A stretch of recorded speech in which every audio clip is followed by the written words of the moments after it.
मित्रों नमस्कार। मेरा नाम सुभाष शुक्ला है। मैं एक बार फिर से आपके बीच में हाजिर हूँ एक नए एपिसोड में। वॉइस पढ़ रहे हैं हम लोग। हमने कल पढ़ा कि वॉइस हम कैसे बनाएं। कुछ सिद्धांत आपको बताए गए। मुख्य 5 सिद्धांत थे, वो आपको फिर से एक बार आपको रिवाइज कर दे रहा हूँ। सबसे पहला काम करना था, आपको ऑब्जेक्ट को सब्जेक्ट के रूप में बदलना था। दूसरा काम था, हमें टू बी की कोई एक फॉर्म लगानी थी। कितनी फॉर्म थी आप जानते हैं, वैसे वर्ब की 2 फॉर्म होती है, लेकिन टू बी की अकॉर्डिंग टू रूल 4 फॉर्म यहाँ पे बताई गई है। पहला है इज एम आर, दूसरा है वाज वर, तीसरा है बीन और चौथा है बीइंग। रूट फॉर्म क्या है? बी। टोटल कितनी है? 8 प्रकार से बनाया जा सकता है। 8 में से कोई एक जरूर आएगा। कैसे आएगा, कैसे जान पाए? According to main verb. जो मेन वर्ब वाक्य में आया होगा उसी के टेंस के हिसाब से हम टू बी प्रयोग करेंगे। ये दूसरा फार्मूला था। तीसरा हमने कहा था, हमें पास्ट पार्टिसिपल, जिसको हम वर्ब की 3rd फॉर्म कहते हैं, उसे लगाना होता है। और चौथा आप जानते हैं, बाय का प्रयोग करना है। और अंत में आप जानते हैं पहले का अपोजिट।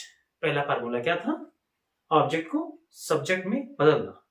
तो आखिर क्या हो जाएगा? उसी का अपोजिट, सब्जेक्ट को ऑब्जेक्ट में बदलना।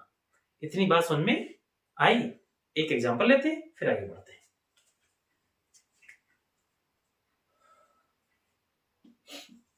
आई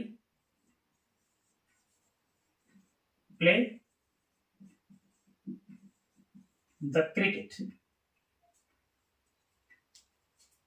एक वाक्य है, आई प्ले द क्रिकेट। अब आपको सबसे पहले क्या करना है? सबसे पहला नियम है, आपको ऑब्जेक्ट को सब्जेक्ट में बदलना है। पहले क्या है? सब्जेक्ट, फिर क्या है? वर्ब, फिर है ऑब्जेक्ट। ऑब्जेक्ट को सब्जेक्ट में बदलना है। अगर नाउन आया है, ऑब्जेक्ट या सब्जेक्ट अगर नाउन आया है तो वो हूबहू जो कहते हो वही आ जाता है। जैसे यहाँ पे क्या आया है? The cricket. तो हम क्या करेंगे? यहाँ पे लिखेंगे द, लिखेंगे क्रिकेट। हो गया, द क्रिकेट हो गया। अब ये मेन वर्ब है, ये किस फॉर्म में है? प्रेजेंट फॉर्म में। तो टू बी का प्रेजेंट लिखना है। टू बी का प्रेजेंट मैंने क्या बताया था अभी? Is, am, are. तो आप देखिए कि आपका सब्जेक्ट एक वचन है कि बहुवचन? एक वचन क्रिकेट है तो क्या हो जाएगा? इज हो जाएगा। अगर आप ये नहीं जान पा रहे हैं कि इज एक वचन है, कि आर एक वचन है, कि एम एक वचन है, तो वर्ब की एक सीरीज आएगी जल्दी ही। वहां पे आप वर्ब को अच्छे से अध्ययन करके ये जान पाएंगे कि एक वचन बहुवचन में क्या अंतर होता है। यहाँ पे मैं आपको मोटा मोटा बता दे रहा हूं कि इज एक वचन है, क्रिकेट एक वचन, आपका सब्जेक्ट था, तो सब्जेक्ट के हिसाब से ही होता है। सब्जेक्ट यदि आपका एक वचन है तो क्रिया भी क्या होगी? एक वचन होगी। तो हो गया द क्रिकेट इज। अब इसको देख करके आपको लिखना है 3rd फॉर्म, मतलब इसको लिख के देखना है आपको। पास्ट पार्टिसिपल, पास्ट पार्टिसिपल होता है प्लेड। क्या होता है? प्लेड। अगर आप नहीं जान पाते हैं तो मैं आपको यहां पे लिखे दे रहा हूं। क्या हो जाएगा? पहले हो जाएगा आपका प्ले, दूसरा क्या हो जाएगा? दूसरा हो जाएगा आपका प्लेड, तीसरा क्या हो जाएगा? तीसरा भी हो जाएगा प्लेड, और आखिरी क्या हो जाएगा? आखिरी हो जाएगा आपका प्लेन। इसका एक और होता है, क्या होता है? प्लेन्स। तो पहला क्या है? ये आपका है B1, ये क्या है? B2, ये क्या है? V3, ये क्या है? BING। वास्तव में क्या है? PP। ये क्या है? ये आपका प्रेजेंट P। मतलब ये दोनों क्या होते हैं? एडजेक्टिव। ये वर्ब नहीं है। हमें क्या लगाना है? ये लगाना है, प्लेड। तीसरा तुमने क्या लगाया? The cricket is played. अब मैंने क्या कहा था? आपको लगाना है बाई, तो लगा दिया बाई। अब आई का आपको लिखना है ऑब्जेक्ट। मैंने कल पूरा सिस्टम बताया था कि आई का ऑब्जेक्ट क्या होता है? मी होता है। क्या होता है? मी होता है। तो हमें क्या लिखना है? पे मी लिखना है, और काम हो गया खत्म। तो मेरा अंदाजा है आप ये जान पाए कि वॉइस कैसे बनाते हैं। लेकिन सबसे बड़ी बात यह नहीं है कि वॉइस कैसे बनाते हैं, सबसे बड़ी बात है कि हम वॉइस किसकी बनाते हैं। अगर आपको ये नहीं पता है कि वॉइस किसकी बनाते हैं तो फिर गलतियां होने की पूर्ण संभावना है।